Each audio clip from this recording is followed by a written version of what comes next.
Here we are again. Back once again like the Renegade Master. D4 Damager, power to the people. How are you all doing, my wonderful little people? We doing well? That'll be good. I hope you're doing well. It's Monday, so as always, I'm sleepy. We're a little bit early, but you know, never hurts to be a little bit early, does it?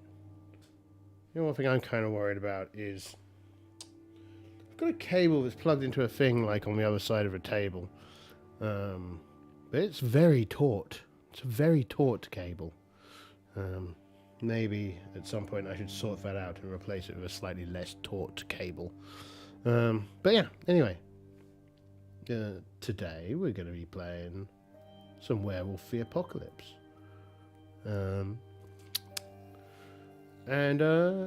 Yeah, we'll probably just jump straight in with a little bit of background. I don't have the overhead today. It's just yeah, it's just us here in the corner.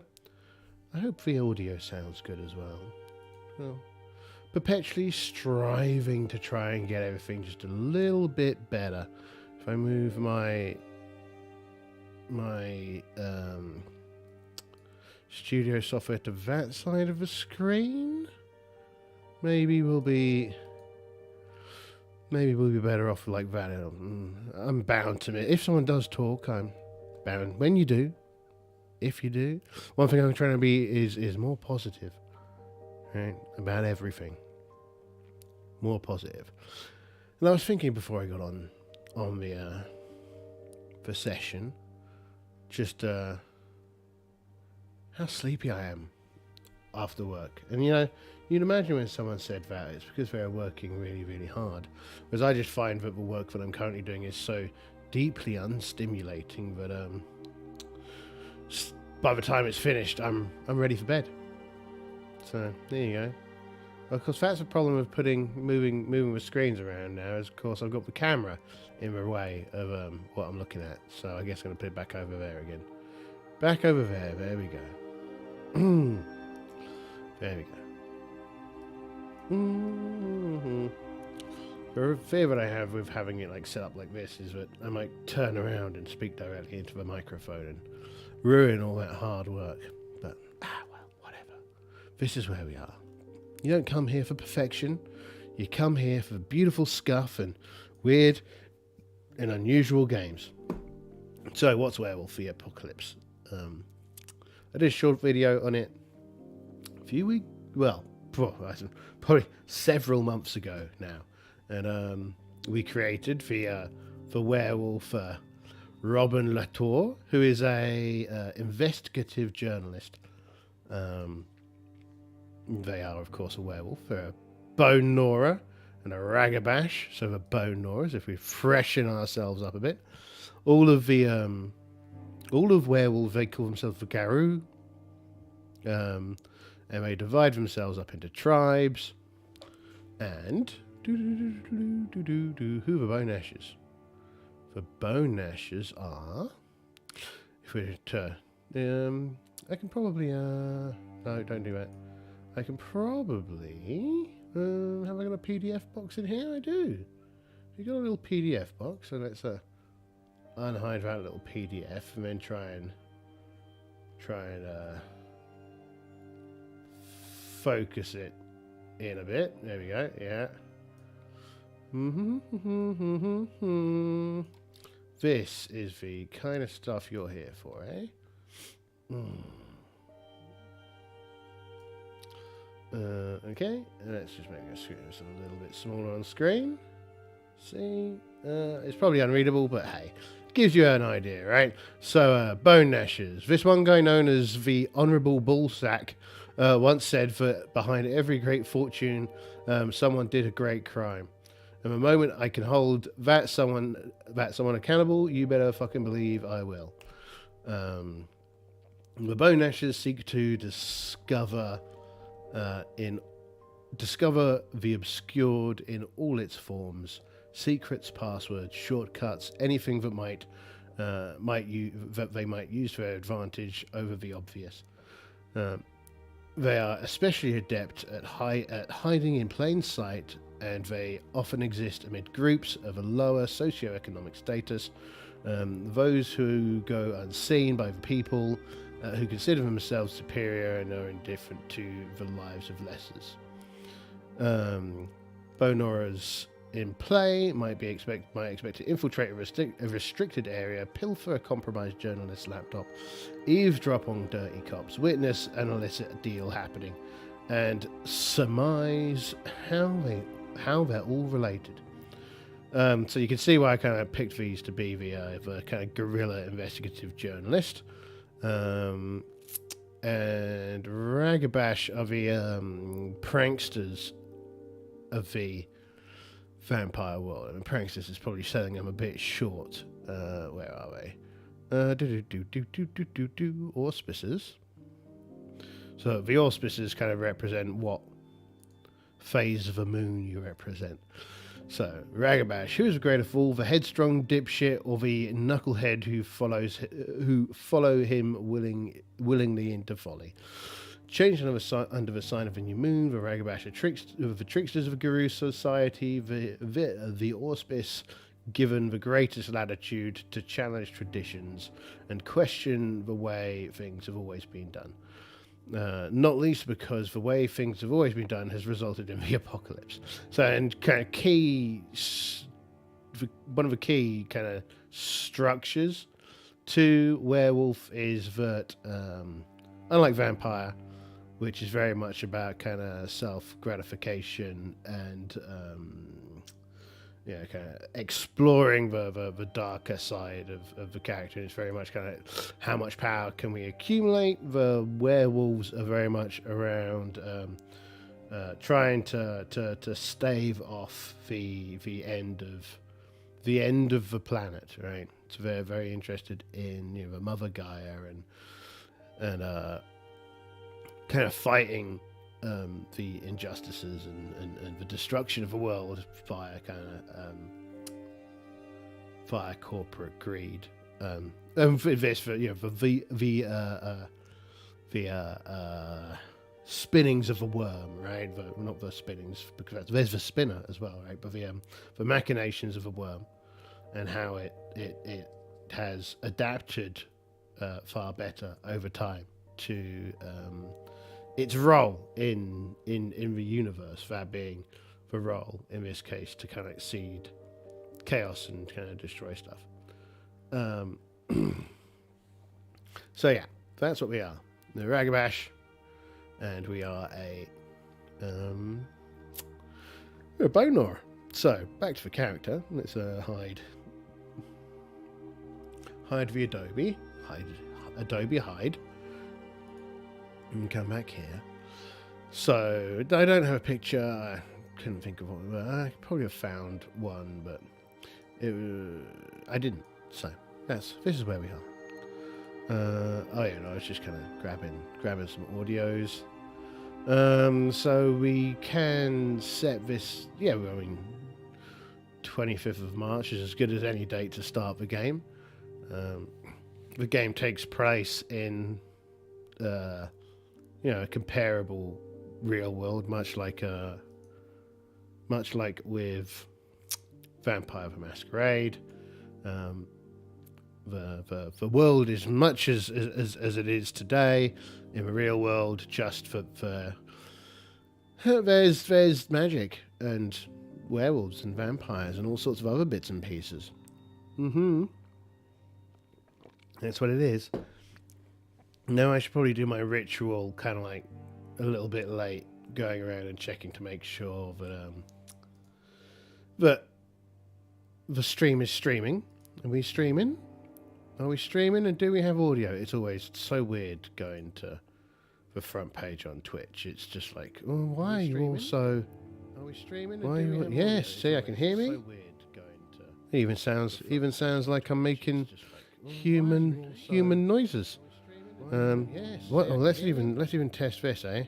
Test. Let's just test that. Test. Human noises. Okay, so one thing I have just discovered is that this needs to be a bit. Okay, so one thing I have just discovered is that is that this needs to be a bit... Okay, so one thing I have just discovered is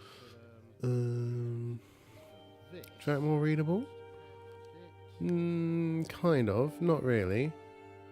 How strange. I wonder why the resolution of this is so, on the chat box up there is so bad. Not really. How strange. Things to investigate at a future date, I suppose. On the chat box up there is so bad. Not really. Things to do. Yeah. So that's for Twitch. It works. I need to think about the chat window at some point. Right, you. Properties. Did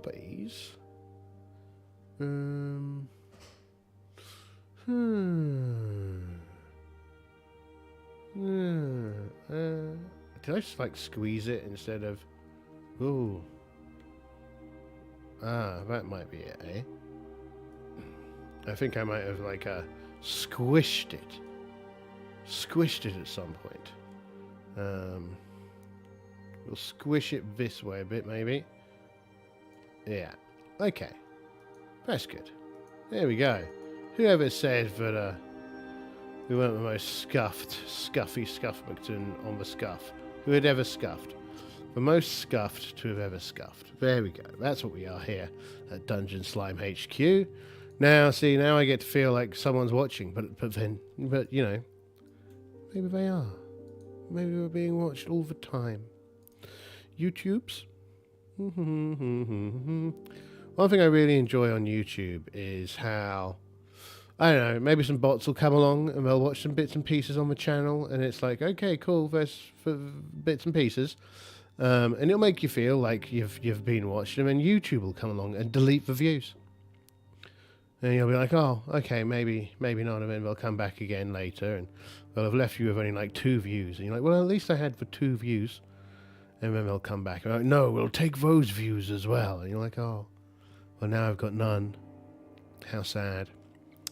So that's one of the reasons why I'm thinking about what kind of content can be done for, like, short periods of time.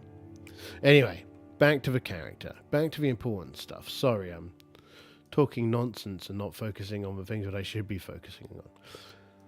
So, Robin Latour is a Bonar and a Ragabash. They are rubbish. From a strength, okay, right, so I was looking at the strength readout earlier, and 1 star is about strong enough to crush a Coke can. Yeah, a beer can even. So they're taller, and so less, even easier to crush. So they can just about crush a beer can. Their charisma is ridiculous. Their dexterity is pretty outrageous. And their intelligence and resolve are very good. Statistical wise, good athletics. Larceny is kind of like a catch-all for all of the naughty acts.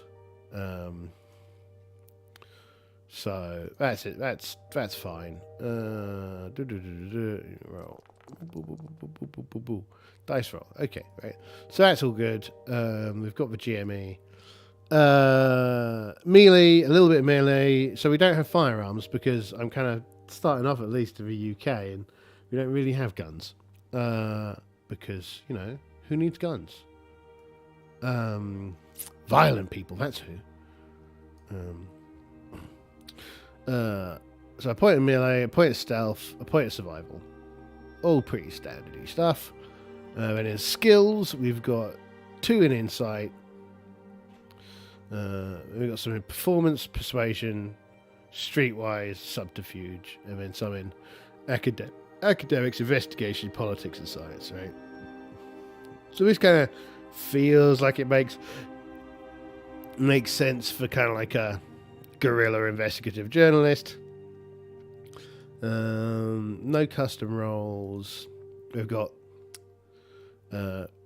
free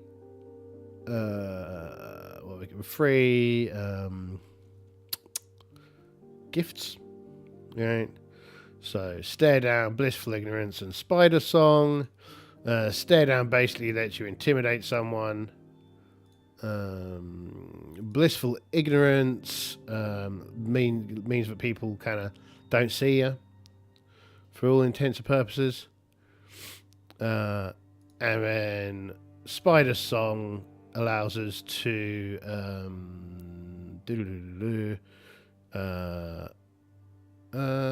Spider's Song allows us to gather information, and then Rite of Forgetful Records allows us to remove information. So yeah, these are cool. These again, I feel kind of work well for the character. Wisdom and Honor. I can't really remember how Renown works. And then the backgrounds, so Fame, they're kind of like known in kind of like environmentalist circles. Mask, this basically means that they have enough paperwork to make most detailed investigations. Presume they are who they are. So that's useful.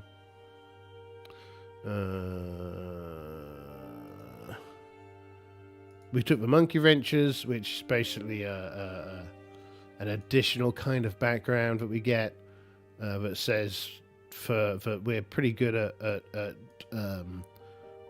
sabotage. We've got a day job, investigative journalist, and we've got an adversary who is a rival werewolf. Werewolves get to alternate between 5 forms. One on the left hand side we've got human, on the right hand side we've got the wolf. So you can always be those two, change into one of those two. As far as I'm aware, you don't need to roll in order to change into them. Then you've got Glabro, which is kind of like angry hairy man, angry hairy lady, angry hairy person, angry hairy. Angry hairy is that. Then we've got Krynos, who is full-blown big angry werewolf. The kind of traditional werewolf, where involves in like some werewolfy form. And then Dire Wolf, which is like a big angry wolf. And then the wolf, the lupus. And for our kind of chronicle tenants, I'd actually written some more in here, but it's gone. I clearly didn't hit the save button. But yeah, the fight Pentax by any means necessary. So Pentax is kind of like the in-universe cover for, Shell, BP, chemical companies, etc., etc., etc. So that we don't need to name the enemy by name, we use Pentax. And Pentax fronts, right? Many reasons for that. You don't really want to be on a stream or in a group of any size talking about taking peaceful action against corporate assets, right? So that's always worth bearing in mind. So yeah, that's kind of a setup.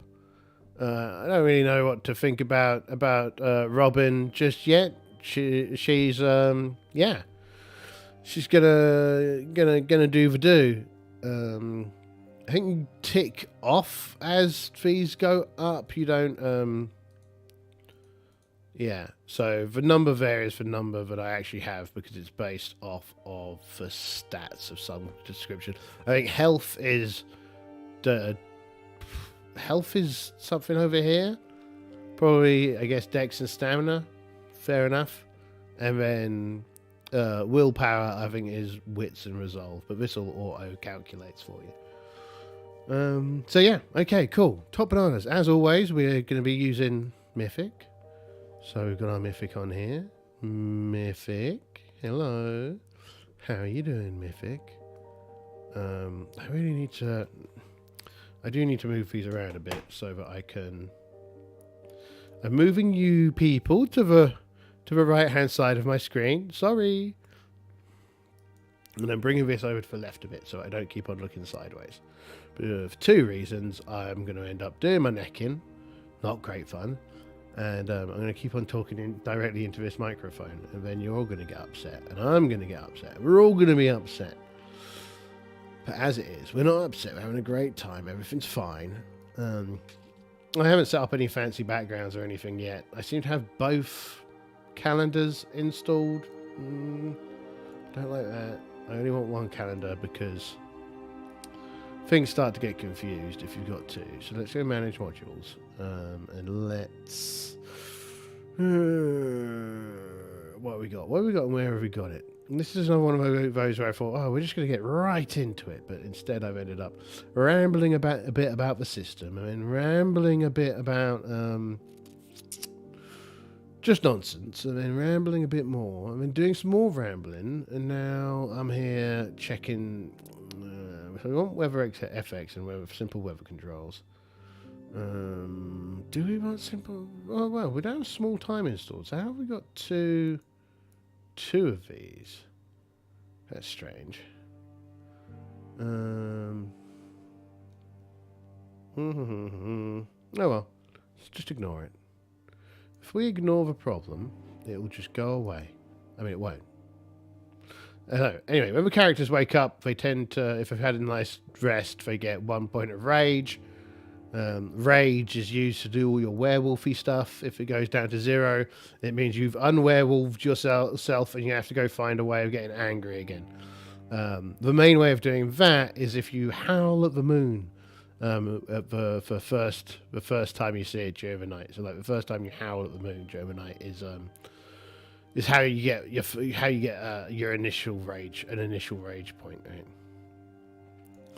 But I'm saying it's probably early afternoon for Robin Latour, and they've been driving to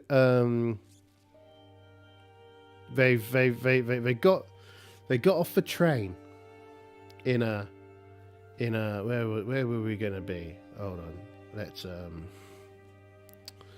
hide this a second, just so I can pull the map out. I mean, I could probably even just share that map, right? It's just a bit of Google Street View. The thing I'm always worried about is whether or not it's going to suddenly go, oh, look, and here's where you live. And I'm like, no, don't tell them where I live. They might all run over here and consume my flesh. And that'd be a moment, wouldn't it? That'd be a whole mood if you all rocked up and consumed my poor old slimy goo. I wonder if you could stick a straw on the top of me and like consume me like some kind of blue squidgy drink. Maybe. So let's go back a second. Where were we? Ah, right. Okay, yeah. So we've been heading up to Lochiel, right? There's a golf course up here. It's in a kind of central, well, it's pretty northern Scotland near the Nig oil terminal. And there's a small town called Kingston nearby, and we've probably driven up here in our probably just like a Toyota Prius, to be frank. And we've kind of got out because we've had word that there's something that might interest us up here, right? And so we are in Kingston. We just not an exciting Kingston, a very unexciting Kingston. What does it all look like? Oh, very nice small stone townhouses. There's kind of very much a one-horse town, and someone has shot the horse kind of affair. But the houses are very kind of like very quaint. Imagine like the quaintest little houses, little cottages that you could imagine. But But there's just a kind of, on the one hand, it's like everyone seems to be trying really hard to make it all as nice as possible, but you can't help but feel that the town is close to the end of its current existence. And if you look out to see, there's just grey everywhere. Clearly someone they're putting in a lot of effort to try and make it not look like it's made out of grey, but it definitely is. And so yeah, this is the kind of opening scene. Let me bring you back. Since I've drawn you such a beautiful picture of what this wee Scottish town looks like. I really should have just taken that out, shouldn't I? Oh, that's the wrong window I've taken you to. There you go, come back. Baby, come back. Right. Oh no, that's what you want. That's for North Sea. Oil rigs, lots and lots of oil rigs, and there's you're kind of around the corner from a big old oil depot. So if we were to look on, if I was like a well prepared gamer, I'd already have lots of this, right? But if we look on this here map of Scotland, right, this is where the one of the big oil refinery is, and we're along this top north coastal bit here. This is so we could probably, as always, get ourselves a little journal, because we don't have a little journal yet, and we count down to 0. Does anyone know where I got the reference for that from? Countdown from 0. I'm pretty sure, and I'm probably kind of slightly misremembering, it's Rage Against the Machine, right? Talking about the genocide of indigenous Americans, Native Americans, counting down to 0. Counting from 0 for the target number be 0. It's been a while since I heard the song. Every now and again, I do a whole kind of like, I'm going to listen to lots and lots and lots and lots of Rage Against the Machine. Session 1. We are in... where did I say we were? We're in Kingston. Kingston near Lockhill. Oh, there's a little airport here as well. Oh, all the things. All the things. I just said that, computer. Where did it go? Where'd it go? Did I not? Did I? Fair enough. Session 1. This is Kingston. Kingston by Lockhill.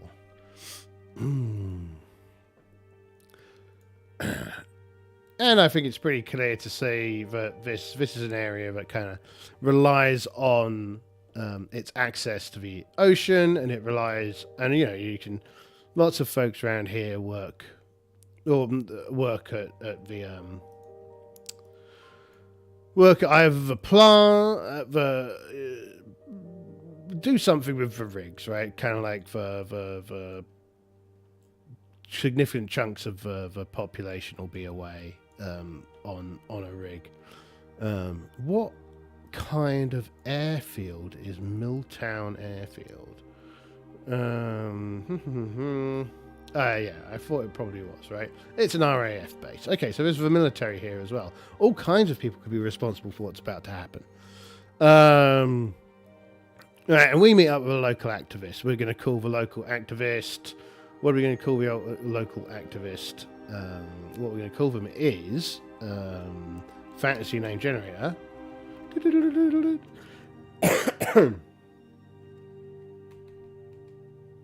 Fantasy name generator. There we go. Fantasy name generator.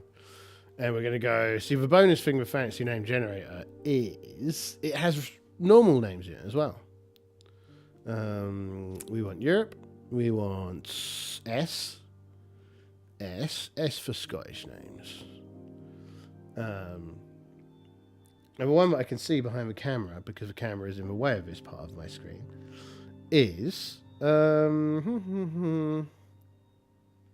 Fred Burns. There we go. Copy. So we arrive at a car park, car park near car park. Where do we think there's a car park? Probably near the golf course, I suppose.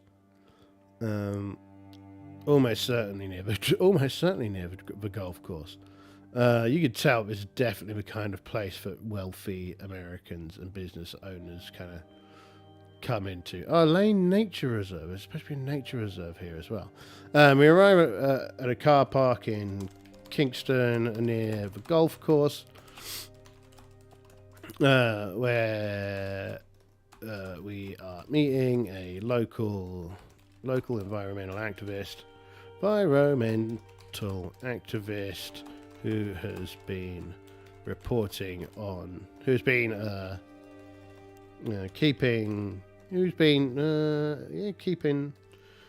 active in this area for the last few years. They'd got on the phone to us last night and are like, "You got to come over and see this. I definitely think it'll be up your alley." And so we have. All right. And we've not posted local environmental activist Frederick Burns. Right, so some questions, eh? First off, where are we, where be, there it is. Look, see, there's that other cheeky wee fossil there. Let's make it a level 2 as well. Cool, save. Right, first things first. And I think it's probably very, very important to get the first one out. No, I think they will arrive. It's too early for people to start disappearing. Fake question. Is Fred local? Question mark. Yeah.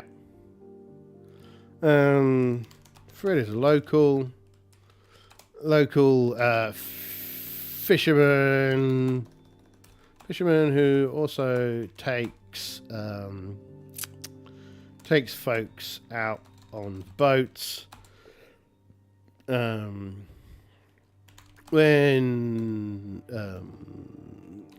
there are tourists. They've been an active environmentalist for about a decade now. Probably need an enemy, apparently. There we go. Cool, yeah. So we meet up. We meet Fred. Fred's in a just kind of tracksuit with he's got a waterproof jacket on. He's going a bit grey, and he sees us pull up, and he kind of heads over, and he's like, "Robin," and Robin's like, "Yep, it's me," she says, getting out of the car. Oh, great! I remember the work you were doing a few years ago. I've been following you ever since, and I thought this would be, I'd have to get you involved because at the moment it seems no one else is very interested. And she's like, okay, well, let's go see. Come with me, and we have some idle chit chat. And as they they go through the nature reserve, and it's all very pretty. And then they arrive at. Listen, it's the barking dog again. And then they arrive at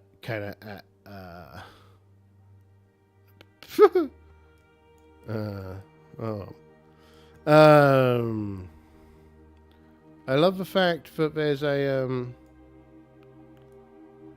yeah, okay. Hold on. Right, yeah. And we reach kind of like Kingston firing range. Oh, there you go.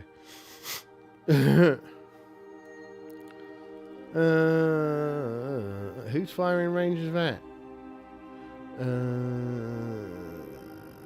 Kingston firing range.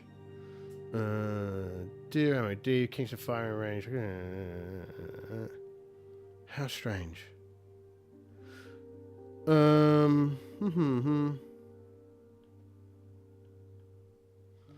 This is when you use real places. Right, let's take a little look at this. Let's look at where we are. We're here, right? Ben Hill's viewpoint, right? Let's bring that into here. So, what we see is a whole bunch of built-up area near the sea, right? And this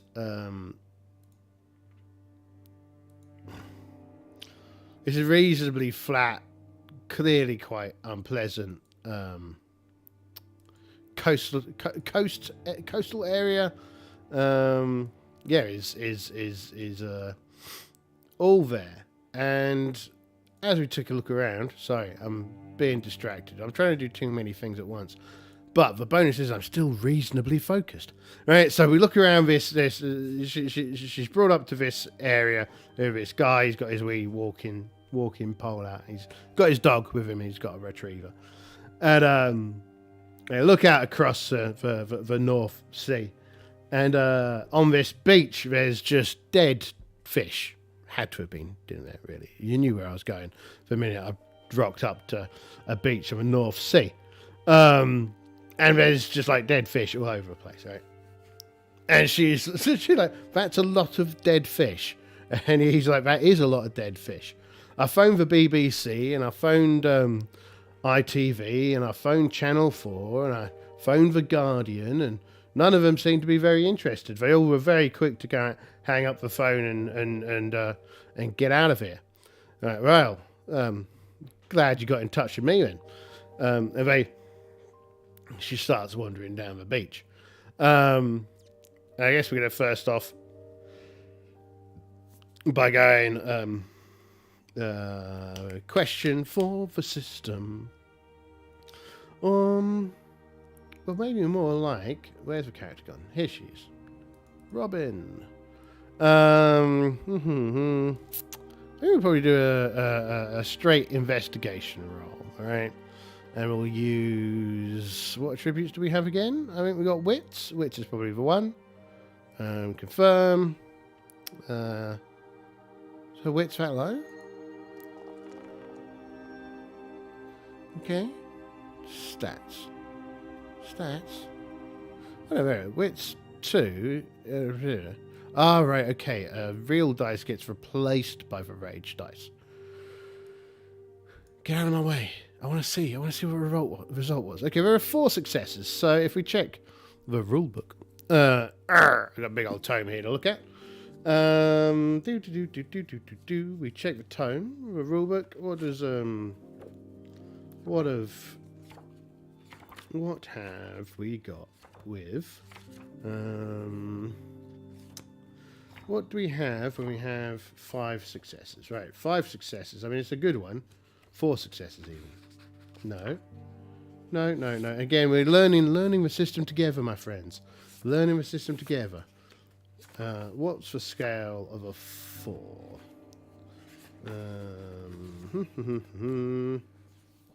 Dice pools, dice results. Simple. Okay, right. 4. Challenging. Locating the source of a whisper. Creating a memorable piece of art. Hard is convincing a cop that this isn't your cocaine.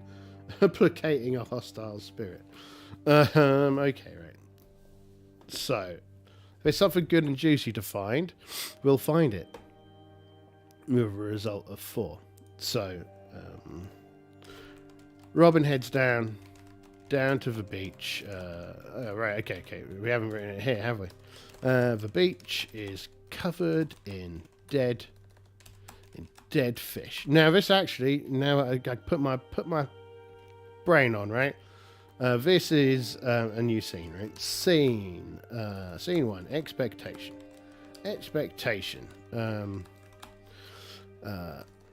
Robin and Fred head down to the beach to take a closer look.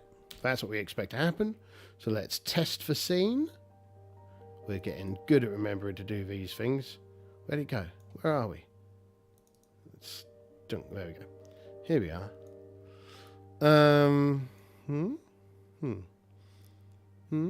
I know. Scene alteration check. To chat. 7. Okay, so the scene proceeds as normal.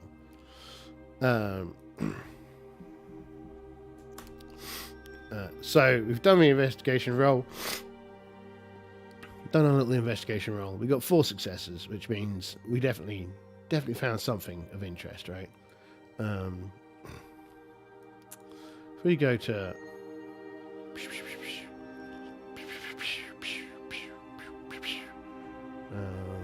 I don't think it's worth getting into, or maybe descriptions. 16. Okay, so combatively natural. So what it looks like when we start looking through the fish, they look like they've been attacked, right? And looking at them, it seems like they've been attacked by other fish, including fish that one would presume probably didn't normally attack things. This is kind of going off of Robin's. Robin turns around to Fred and is like, do these fish often attack each other? You know, there's like dolphins, there's some small sharks, there's some seals, there's a whole bunch of like I don't know what other fish live in the North Sea. Haddock, some cod, fish everywhere. And they've all been kind of mauled by each other, by the looks of it. And he's like, not that I know. Of course not. That would be ridiculous. And well, take a look at that. And he's like, yeah, that definitely does look like something.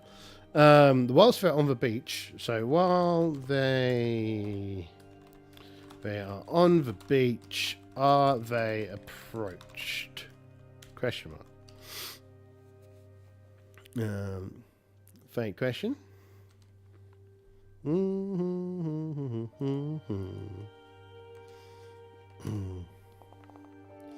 Are they approached? 9. Exceptionally, yes. So I reckon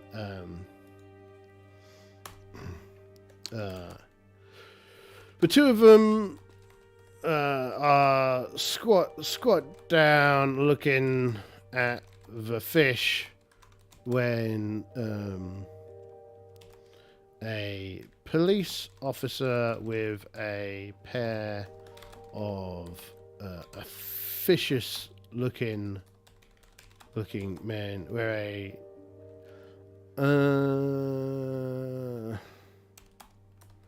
police officer with a pair of officious looking men walk up to them and ask what the hell they're doing here. We've also like taken photographs and stuff, so when it's down to the beach, it looks like the sea life attacked each other. We have taken some photographs and whatnot. And she's like, just taking some pictures, officer. What are you doing here? And this is a secure site because of a secure site due to what we're going to say is a a minor oil spill on one of the rigs. Nothing to be alarmed by. Nothing interesting. You can all move along, and thank you very much. And they're like, okay, that seems a bit weird. Any other information that you want to report? I'm going to be writing an article for the Tribune and the Environmental Express. So is there anything else we should know? Is this an ongoing emergency? How has this been reported publicly? What more details can you give us? And the police officer looks at the two officious-looking gentlemen. And the two officious-looking gentlemen, well, ma'am, what you can be sure of is that we have it in hand, and the Sunny Sea Fossil,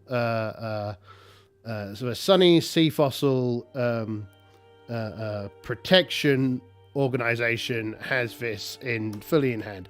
Sunny Sea Fossil, Environmental Protection Organization has Robin heard of this org before? Because it might be a real org, it could be a pretend org, and it's definitely not Shell and BP and all the rest of them. 31, yeah, she's heard of them, and yes, they're a front group frequently used to cover up environmental crimes. Yeah. Oh, really? So you folks are the Sunny Sea Fossil Environment Protection Organization, renowned for their role in numerous environmental catastrophes and corporate crimes, are going to be helping tidy this up, are they? And they're like, yes. I presume you've encountered our fine work before. I wouldn't call it exactly fine work, she says. Well, it's all everything we do is only for the benefit of our clients and the wider environment. We are aware that there are some more extremist, radical environmental organizations who do not have how would we say, do not have a realistic approach to the issues that face us in the modern world. And she's like, yeah, you can stick bells on that one, can't you? She kind of points her hand back and forth, looking at all the dead fish, all the dead sea life, going. And I guess all this is just an oil leak, right? I mean, I've been to a few oil spills. I was at I was back there in around Florida when the old deep sea horizon happened, and I seem to remember your people being all over that as well. But I also seem to remember there being oil everywhere there. Well, this is a far smaller and less extreme event than happened there. Of course, I mean. It would be far more it would be impossible, for such an event to happen again, and in such a well organized set of rigs and offshore assets as we have here in the North Sea. And she rolls her eyes, and Fred is like,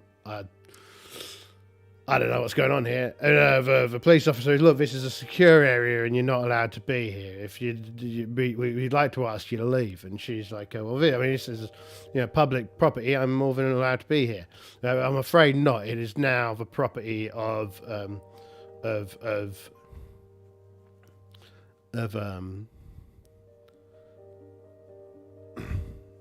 it's now a property of Euro Petroleum. Petroleum not BP. They've purchased up this beach so that they can keep it, they can secure it and clean it and remove any hazardous materials. Now, a couple of things I feel like I need to roll for Robin. I think we need to roll a science roll to see if she buys. Well, I mean, she's not going to buy it, but I mean, if she is able to directly counter what they're saying. Let's see how many success. Oh wow! Well, three successes sounds like a good number. I don't know what the little stars on that do. I would have thought they meant 2 successes, but apparently not. 10. So what does a 10 do in this system? Well, let's have a quick look. Dice pools, special cases, rage dice, trackers, difficulties and target numbers. Dice pools. A dice pool is the number of dice you roll. 10-sided dice in general. It's an attribute plus skill. Sometimes it's a resolve plus composure. In very specific cases, it's a thingy. Once you've decided the dice for the pool, roll the dice. Yeah. Okay. Special cases. Difficulty and target numbers. Taking half. Dice results. Okay. A result of 10 on 2 regular dice. Okay. So you need 2 10s in order for it to be a crit. Okay. So you need a pair of 10s. That makes sense. I remember when the difficulty for rolls was something ridiculous, so. Cool. Top bananas. Yeah, I think 3. So what did 3 give us? Moderate. See, I think that she as noted, she's aware that these weren't killed by oil, and these people are talking out of their backsides, right? Has bought the beach.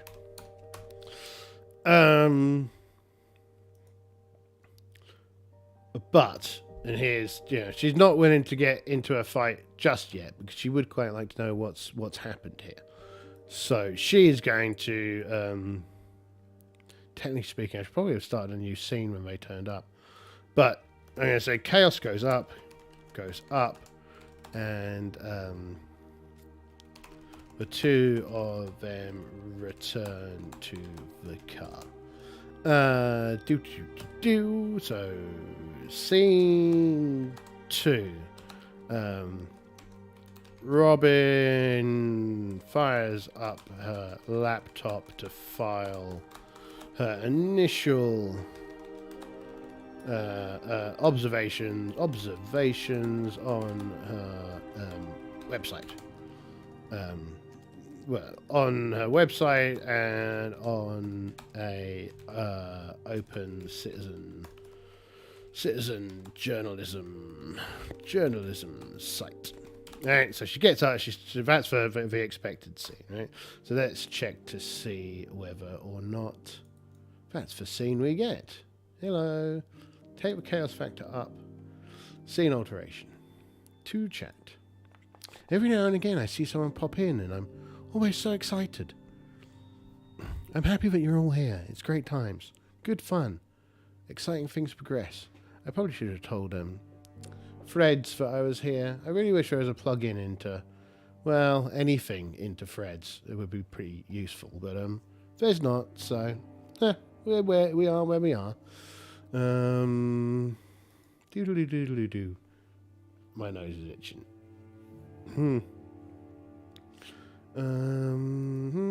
Also, I mean, no one seems to see, yes, positivity. Right, so that's what she's doing. We rolled a 10, so that's what she does, right? Are there any problems? Log in the report. Question mark.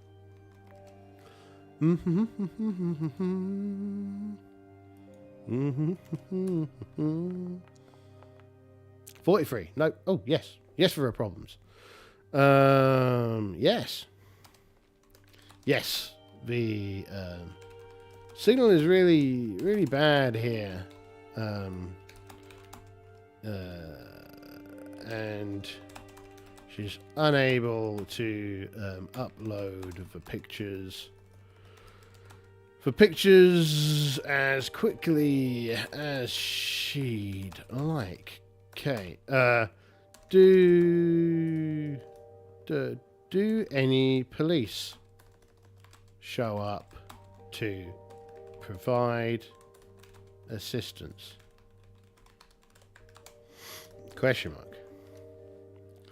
Do they? That's the question we have for you today. I reckon it's kind of likely, isn't it? 45. Yes, they do. Yes. As she sat there, is Fred still here? Is Fred still here? Question mark. Fake question. Is Fred still here? 4. Yes. Yes, and he's brought some... Yes. And he's brought some chips in a bit of newspaper. Right? So Fred's brought over some chips. He's like, salt and vinegar, and she's like, sure. And he hands her some hot chips as she sits there and tries to make the computer behave. But at the same time, a police car kind of drives up behind, and they get out of the car, and Fred looks at him and goes, gee, this is more police than I normally see in a month up here. Normally they only come out and about if there's some protesters or something. They head on over. I mean, thick Scottish accents. I won't attempt to put one on. As you well know, this is an accent-free zone. Unless we want one of my free accents for posh person accent, for stereotypical estuary London accent, or the this accent. And so none of those are going to do. But the police come up. All right, Fred. Who's your friend? And he's like, this is just Robin. We were up at the beach, and they're like, oh yeah, up at the beach, eh? We've just been, running the MOT in your car here, miss, and seems it's expired, and also apparently you haven't got insurance either. And she squints at them.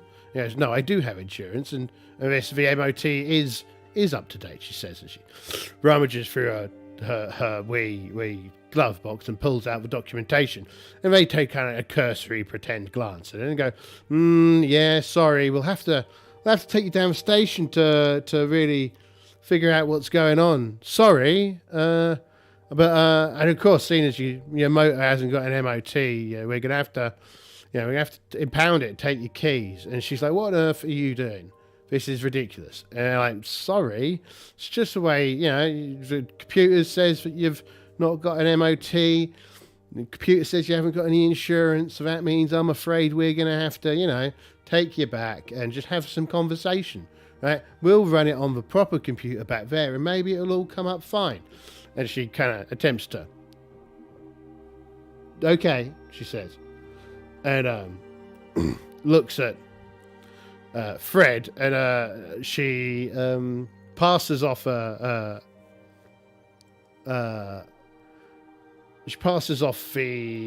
USB stick that has some of the details on it, that has the photos on it, to Fred, surreptitiously, right? So she hands off these details to Fred, and but the police kind of go, come along, it'll be fine. Yeah, sit in the back, it'll be nice. And she gets put in the back of a police car, and they slowly drive away. And let's just make a little note of that. The police say that she didn't have a MOT or any insurance, and so they're taking her down to the station to check on the computer there, because computers act funny up here. Computers can act funny up here. Right. So that's what she's going to do. Another thing that I always worry about on this is whether or not chat works. But I know chat works because I put some chat words into my chat, so it's all good. We're fine. Everything's fine, right? So they take a really long, slow drive. Ooh, the slowest drive they could possibly take. To their tiny provincial police station, which is like 10 miles away, right? But they slowly wind back and forth down the roads. Scene 3. After a long, slow drive, we arrive at the police station. That's the expected scene. I think things are pretty poor. Chaos goes up. Right.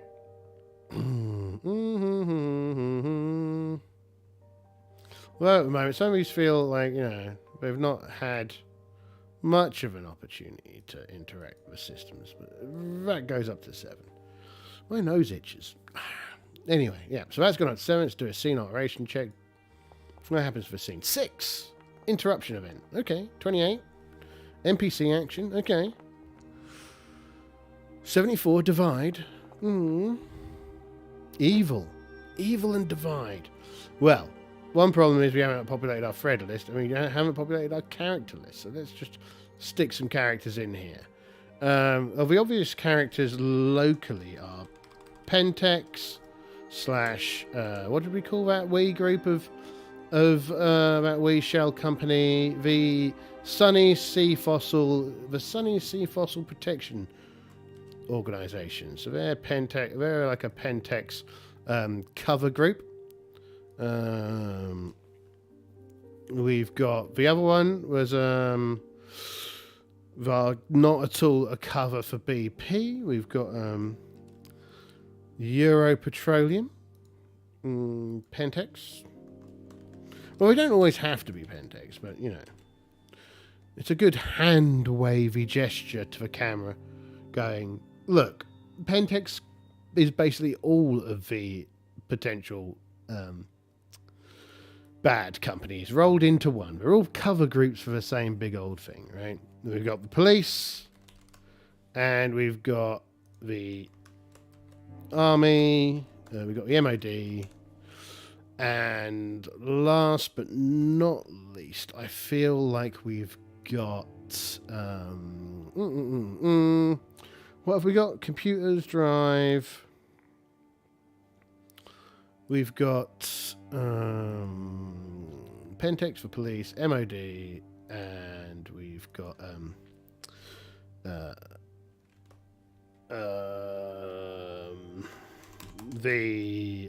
we've got Robin's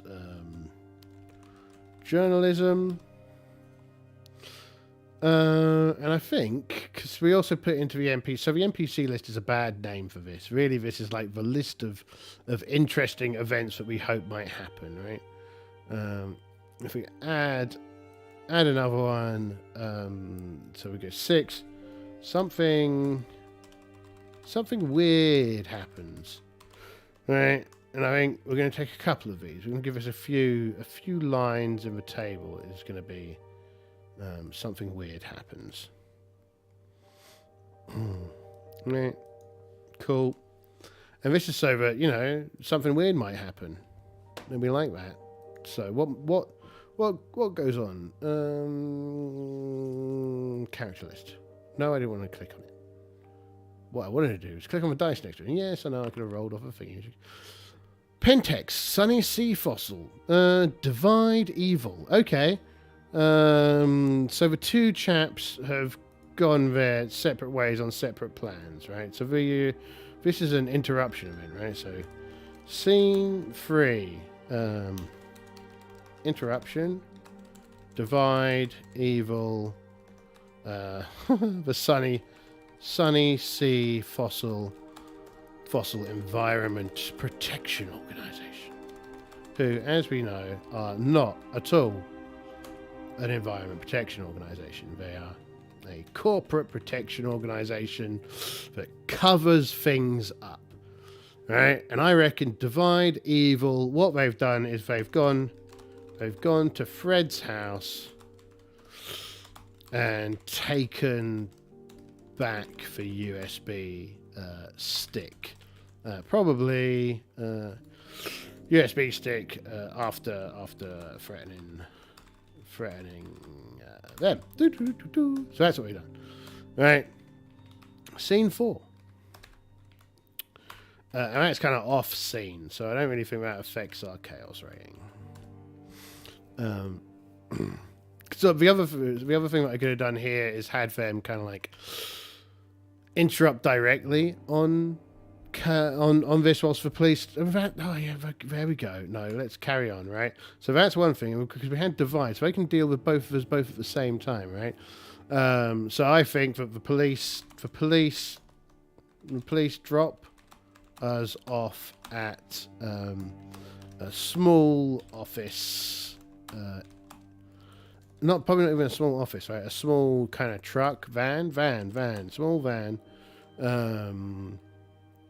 which at a portable office, like the ones you see on building sites, right? Like a small caravan kind of thing. So the police drop us off at this portable office. And she's like, what on earth is going on here? And she sees the guys from one of the guys from the shell company. And she's like, oh, right. And they're like, we need to confiscate your laptop, I'm afraid. And she's like, well, I left it in the car. And we're like, oh, well, that's fine. Please, we'd love to have a conversation. We've seen some of your wonderful work, and we're wondering when you'll be going home. And she's like, once I finish kind of reporting on my story, I'll go home. And really, we'd much prefer it if you went home earlier. And she's like, well, tough. I'm not going home earlier. Oh, well, that's unfortunate. Well, I'm sure the police will help with your whatever it is that you're having problems with. And she's like, I bet they will.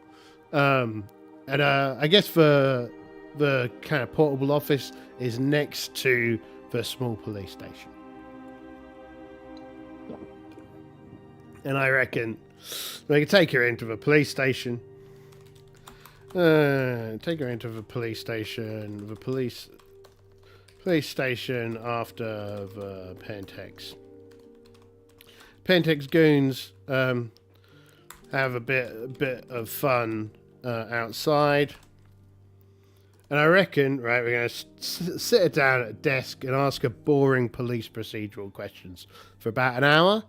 And then they're going to put her in like a little room for about, I don't know, 4 or 5 hours. And then basically it's going to be like coming to the end of their day. You know, the sun's set. Oh, they're out of tea. They had their last coffee and they kind of just leave her outside the building. And she's like, well, what am I going to do? They're like, well, I don't know. Maybe you could walk back to London. And she's like, oh, thanks, officers. You're so helpful. And they're like, yes, we're here to help. And they laugh and get in their cars and they leave. Leaving her, I think, a little bit miffed. Right? And I reckon, I just need to check how this happens. And I reckon she's a little bit angry about all this. Rage is what we're after. How does rage work? Come to us, rage. No, that's damage. Ways of aware. There we go. Rage. Gaining rage. Provocation, harm, or humiliation. Well, I think she's been provoked and humiliated, right? This feels like provocation and humiliation. So I reckon, yeah, she's her rage has gone up. she's an angry wolf.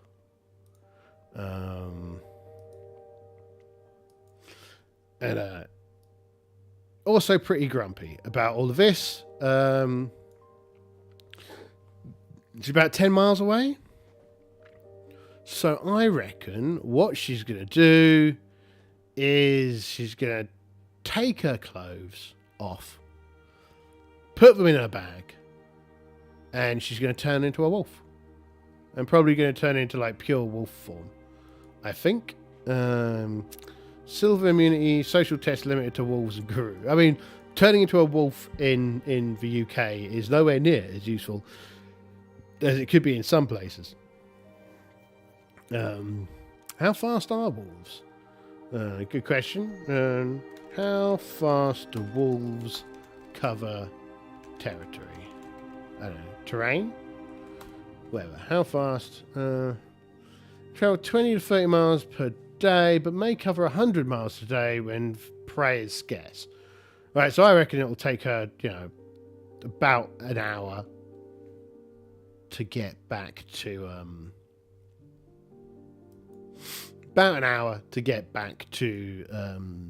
Kingston, and she'll stop off outside of town and change back. Right, that seems to make sense for her. So scene 4. This is she turns into a werewolf. Into a wolf form. She turns into a wolf and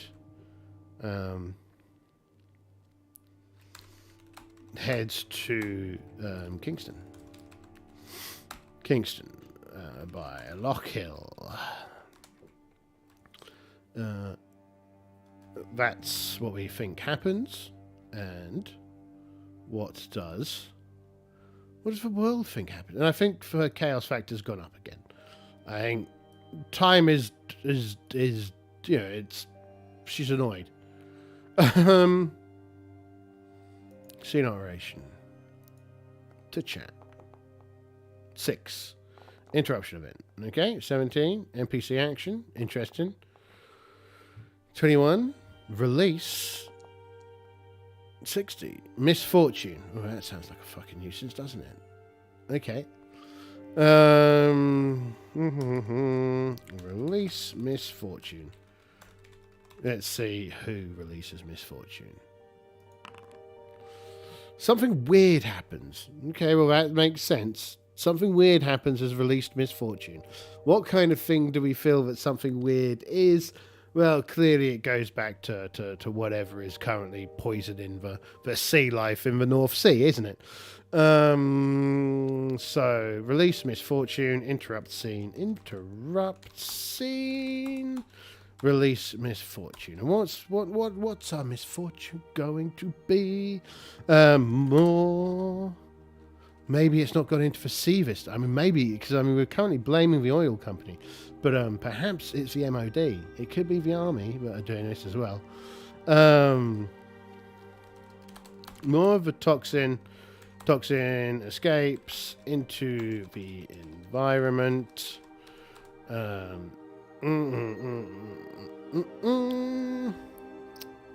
Release misfortune. Yeah. And because it's misfortune, I think something unfortunate is going to happen to us, right? So I guess maybe. So one thing that you have in this, if we take a look first of all to see what interesting annoyances there can be in allies and antagonists. I don't want to mess around with spirits because they're a bit too complicated for me at the moment. I really haven't brushed up on the rule sets around spirits. But we could have Fomori? Well, no, we're... Ooh, what on earth is that?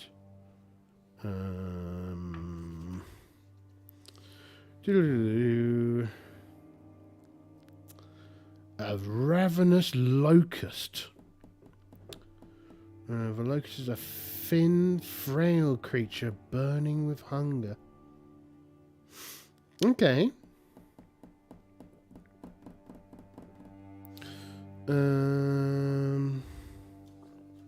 Pentex group. So what does Pentex group have? Patron spirits, lurking spirits, security sentries.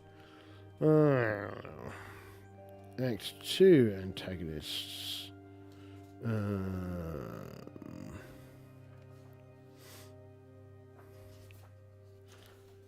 Yeah, okay, well let's do this, right? Ravenous locust. As she's bounding across the Scottish wilderness. Oh, hello. Hello, New. How are you? Where are you? I can't see your message. I can see it on my screen, though. Refresh chat. Oh, no. Well, glad to have you here. How are you doing? For some reason, it did my wee chat thing didn't show you up. Devosraz. Devosraz? Is that it? Devosraz? Welcome. I hope you're having fun. Hope things are good. On this fine Monday. We're currently just going through a bit of solo Werewolf the Apocalypse. I don't know if you've played it before, seen it before, heard of it before. But we're just about to figure out whether or not something awful is going to happen to our character in the wilderness of northern Scotland. As she's bounding across, she hears this strange, tortured howl. I mean, it sounds like a howl, but it's broken. There's something wrong with it. And she kind of stops in her tracks and looks around and sniffs the air. And I guess we'll ask ourselves some questions, shall we? Fake question: Is the strange howl close by?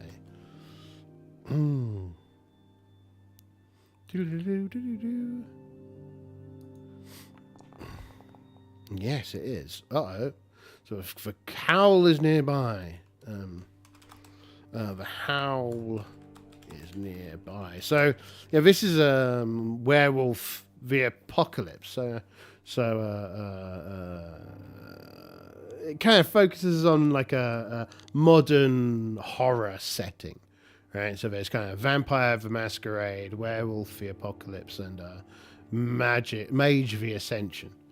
And this is the 5th edition, so this is the latest edition of the game. And yeah, our character is Robin Latour. She's an investigative journalist, a guerrilla investigative journalist, and she's investigating all these dead fish. She's also a werewolf, which is why she's currently a wolf, just in case, bringing us up to speed. Boundy. So she's been bounding across this darkness, and it's pitch black, right? We're in like northern Scotland. There's no street lights. There's just sky and darkness, and this strange howling, weird howling. And she stops, right? Looks around to see if she can see where this thing's at, and let's check her statistics. Stats. So oh my goodness, I didn't give her any awareness. That is going to be a problem. Okay, attribute, wits, confirm. Yeah, that seems about right. Ooh, she did get a success. So she isn't entirely surprised, but I reckon this ravenous locust, so this kind of twisted, broken wolf. It's kind of like a, it's like a dire wolf. It's in like larger wolf form, but it's kind of like it's shrunken and as if it's been part consumed, right? We're probably not using all the stats it has here because that one there is pretty rough. We've got a slightly. Well, let's use this one, right? It's still monstrous, right? It's the horror, and it kind of looks like a wolf, but it's kind of a mangled, a tired, drained wolf. She is, and she notices it just before it kind of like pounces on her, and she's gonna, she's gonna. Well, she's gonna have to try and change into another wolf form, right? Is what she's gonna have to try and do. Frenzy risk 1. I think she's gonna try and change into a dire wolf form. Let's see. 1 rage, 1 success. Okay, so she converts into this larger.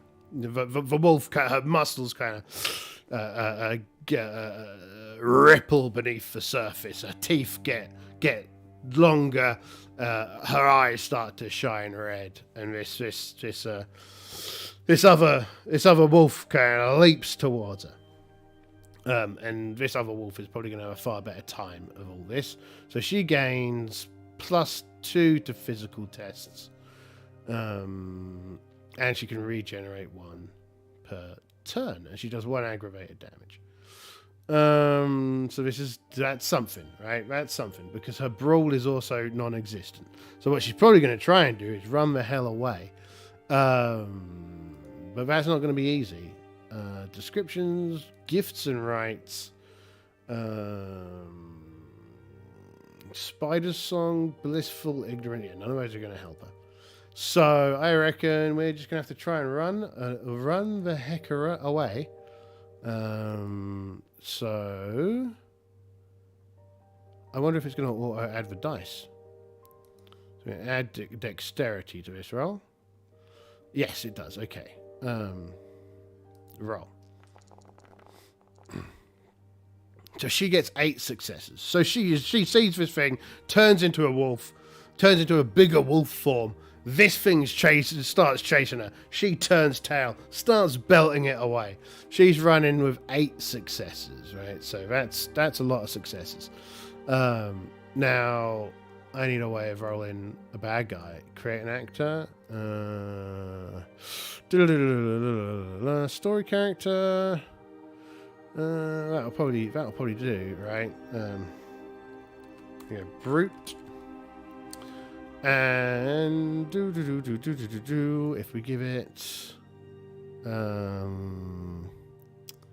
5, and then an exceptional where are we? Over here, athletics. Now this is that, so let's do that. Right, cool. Then we roll that, and we go roll. Hey. Oh, they got a lot of successes as well. 4 successes, right? So this wolf's chasing, kind of on our heels, but we kind of managed to get some distance on it over time, and we kind of hear it roaring in the distance in anger at the fact of this meal has got away, right? And she's like, "Whew, that was a moment," as she kind of pants getting into town, and having managed to narrowly miss this brute. So we should make a record of what we've got here, right? A howl is nearby. She sees the mangy, mangled wolf. Just quick enough for her to change form and start to flee. She manages to outpace the horrifying beast and flee into the town. Into the town, right? And it kind of stops before it gets close to town, right? So it stops following her. Clearly, it's kind of she suspects that it's told that it can't.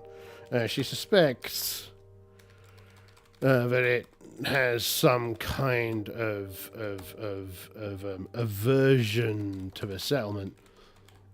Otherwise it would probably have eaten all the people around here, right? So otherwise it would have eaten everyone. So that's kind of why that's happened, and she's kind of made it out. This should I put the rest of the stats? No, well, we'll do that later. We'll keep that to one side. Settlement. Otherwise, yeah. And so she gets into town, somewhat more tired as she was expecting to be, and she reforms back into human form, and puts her clothes back on, and kind of leans against a lamppost now that she's back in town for a few minutes, and catches her breath. No, I don't want to chat. I want to do that. Right. So yeah, she leans. Takes a moment to collect herself. And as she does, I reckon, let's go question, fake question. Does Fred come by does Fred drive by?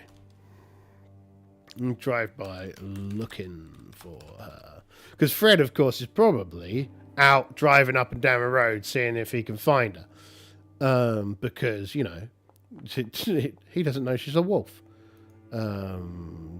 Does Fred drive by? I've got a lot of yes. Okay, right. So yes, Fred kind of pulls up, and she's kind of looks at him and sighs, and he's like, "Wow, did they let you go early?" He asks. No. They had me there for quite a while, but yeah, I just got here. I'm kind of tired, she says. I bet. Quite a walk from the station to here, and the road's all bumpy and unpleasant. You can say that again. And there's no lights, real dark. Luckily, I've got good vision, she says. Well, good. Glad you're here. Do you want to pop in, and I'll take you back to your motor? And she's like, yeah, cool. That'd be nice. I'd like that. That'd be real helpful. And no, so Fred's the person that called her originally, right? So Fred's a local, and he's a local environmental activist, and he's the one who phoned her to check out the dead fish.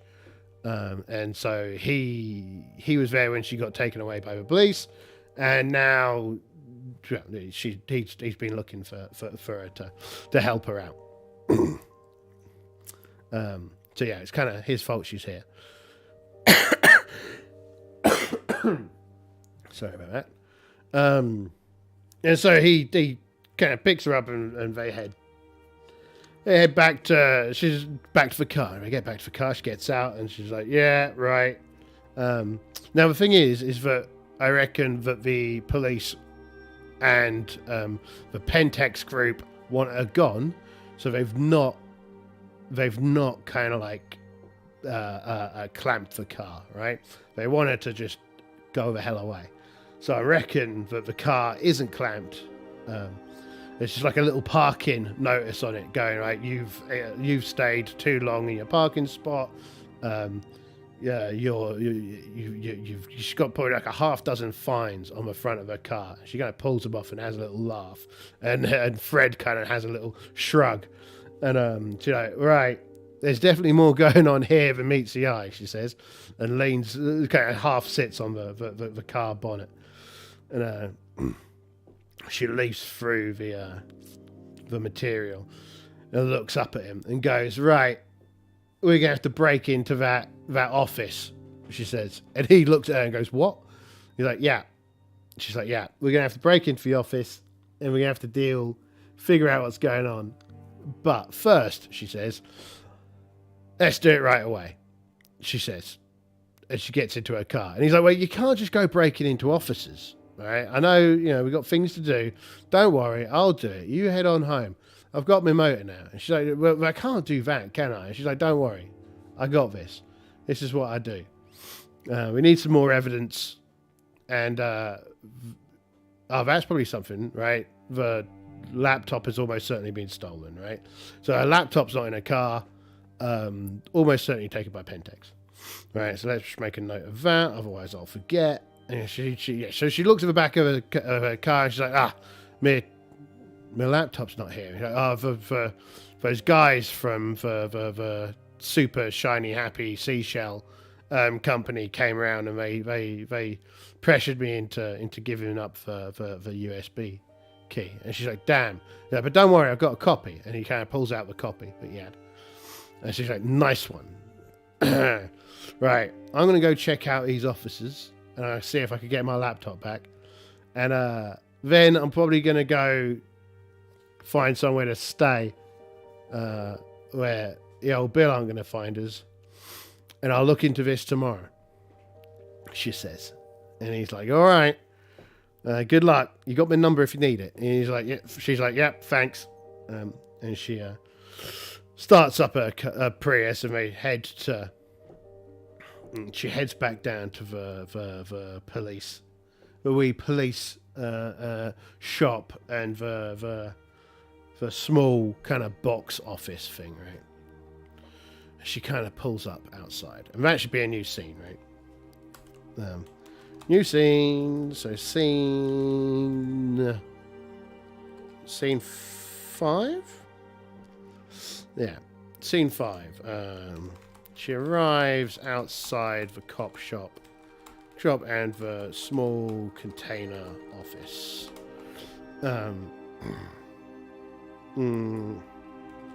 All the lights are out, and it's very dark. So I reckon, though, there was the interrupt, that was kind of bad, but also I reckon that kind of like meeting up with Fred probably calmed the situation down a bit. So I reckon that our chaos rating comes down a step, right? So she managed to take a moment to herself, met up with Fred, and got back to the car and retrieved some of her data. Retrieved the photos of the bite marks on the the thingies on the fish. So the fish had all killed each other, right?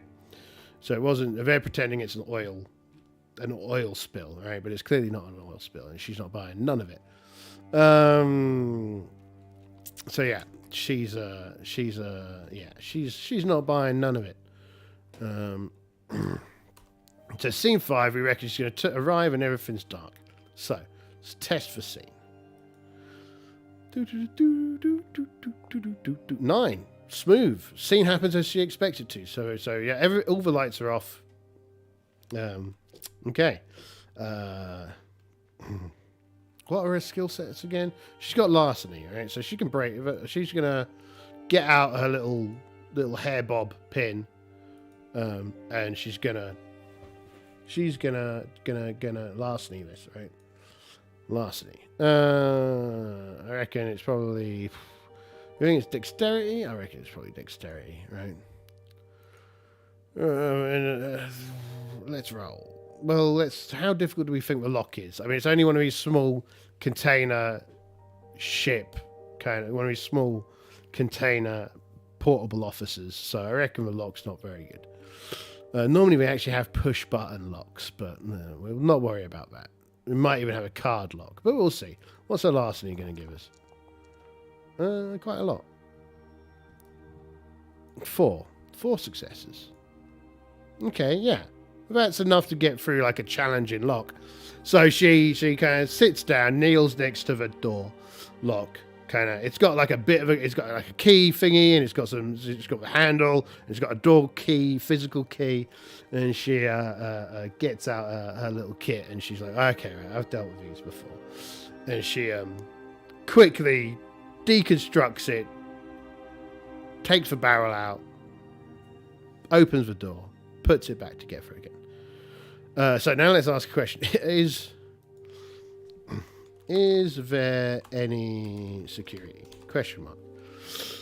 To which we mean, is there any security? Any security, as in spirits? Where's our questions? Here they are. Fake question. Here we go. Are there any spirits? 27. Yes. Okay. Let's see. Let's check out. Again, we're learning here. We're figuring out how all this noise works. If we go to antagonists, Pentex group, security, lurking spirit. Lurking spirit is a gaffling or minor jaggling, present for various reasons. Whether being drawn to emotional resonance of the operation or being forced into service by spiritually attuned superiors, lurking spirits can possess low order security or operational tools or animals, and such as security cameras, construction tools that attack poltergeist style, if encountered. Okay, cool, right. Right. Okay. Right. So what's going to happen? Right. So she gets into this here locale, right? And we're going to roll a awareness check for this beastie. Exceptional skills, brawl, firearms, awareness. Right. So it gets 8 rolls on it, 8 dice of awareness, and she gets not many dice on stealth.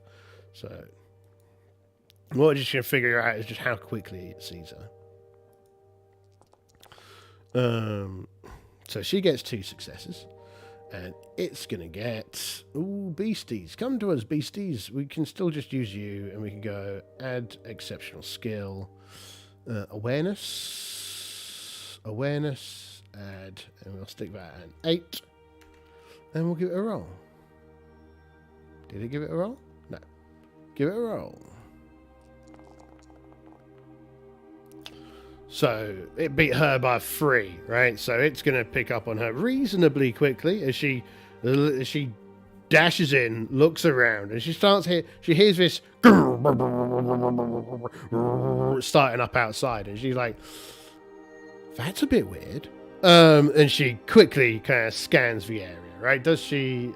She's got bad awareness, but she's got good investigation. We don't need this one up. We want this one up. And we'll kind of use the investigation roll to determine kind of if she manages to get out with anything particularly exciting. Please get at least 1. Okay, we got 1. Right, so she sees her laptop, and she grabs her laptop, and she grabs a handful of papers, right? And suddenly there's going crash as this the top end of the diggy thing of a digger comes smashing through the building, and she's like, "Ah, hell!" And turns and starts bolting it out of this building, right? So that's athletics, that attribute, dexterity, confirm. She doesn't have a bonus because she's not in her wolf form at the moment. 2 successes. Oh goodness, not very good. So as she's bolting it out, right, the digger kind of swings through this complex and bits of what you call it? What do you call it? You know, splinters, bits of wood kind of shatter all over, bits of glass shatter over. She grabs kind of like a computer under another arm and kind of leaps through the hole made by this digger as it swings back. And I think she's going to take some damage while she's at it, right? What does willpower do? 1 second. Let's have a quick check. Anyway, I reckon we can probably burn some willpower to make it out of here, right? So she's going to burn willpower. This thing's going to smash on behind her. She's going to barrel roll across the thing. It zooms over her head again as this kind of angry bulldozer is heading towards her. Fortunately, it is an angry bulldozer, so she is faster than it. She's got a dex of 3 and a stamina of 2, so she's pretty fast. It's for strength where she really lacks. But yeah, she belts it across. Leaps across the thing. The digger smashes through. She's cut up. She's feeling a bit of a pain, and she gets into her car and just belts it out. Right, as this digger kind of slowly rumbles on behind her with its high vis lights kind of focusing on her. And she heads out of town with this here laptop on back seat. Her laptop, she's got kind of a desktop stuck back there and like a pile of papers she picked up. And she's going to drive to somewhere that has, you know, something actually in it. So she's probably going to drive to... Where do we think there's probably a hotel on the north? She's going to have to go to Inverness, right? She's going to drive to Inverness. And okay, so that's what she's going to do. She's going to drive towards Inverness. Now, she got the computer, which I think is good. So that's kind of what she wanted. She's been a bit injured, not much of a problem. But so after having a fight with a digger and getting a random computer and a pile of papers, she drives to Inverness. So the next scene, expected scene, is driving to Inverness. I've been to Inverness several times. It's a nice city. I quite like it. I like Inverness. No, not so much. I don't like it so much now that I've realised there's a massive oil refinery there. Not cool, but hey, I mean, you know, they're a thing. We've got to be somewhere, don't we? And she's definitely not pleased about oil refineries. But I reckon the last scene brought the chaos down a bit. And we're going to check for a scene alteration. There's a scene alteration. Scene resulted. Let's roll for scene adjust. What do we get? 3. Reduce or remove an activity. Is Inverness real? Yes. It's in the north of Scotland. Northeast of Scotland. It's a lovely place. Very nice. If you're in Scotland, give it a visit. And so Lockhill and Kingston, where we're kind of vaguely based in this, are all real, right? We're all along the north coast of Scotland. If I bring this in, I can show it. Yeah, just check it to see if it wasn't anything terrible there. So yeah, this is kind of where we were, and we're driving to Inverness, right? There's a massive set of like oil depots and stuff in kind of refineries and whatnot here. It's a cool place. Would recommend. So yeah, remove an reduce or remove an activity. yeah, I think, you know, it just takes her less time to get there than expected. And she uses a mobile phone to book. So she uses a phone to book herself in at a travel lodge on the outskirts of Inverness to collect her thoughts and review this material and update her blog. Right. So that's kind of what she's going to be doing. Scene 6. Scene 5. Scene 6. Yeah. So, yes, there was a spirit in the last scene. Yes, and it controlled a digger and attacked her while she ransacked the place. And it's almost 9 o'clock my time, and so we're going to wrap up. We'll leave it there. She's, you know, reasonably, possibly safe in the hotel. We'll find out next week. Next week. So tomorrow, what am I playing tomorrow? What's the schedule for tomorrow? Tomorrow is a day after today. Tomorrow is a day. So tomorrow is what are we doing tomorrow? Morgan's Fort. Some D&D. So we're doing some old school Dungeons and Dragons tomorrow. And we'll be back to Werewolf next week. And thank you very much, Devozraz, for turning up and having a little chat. I hope you had some fun.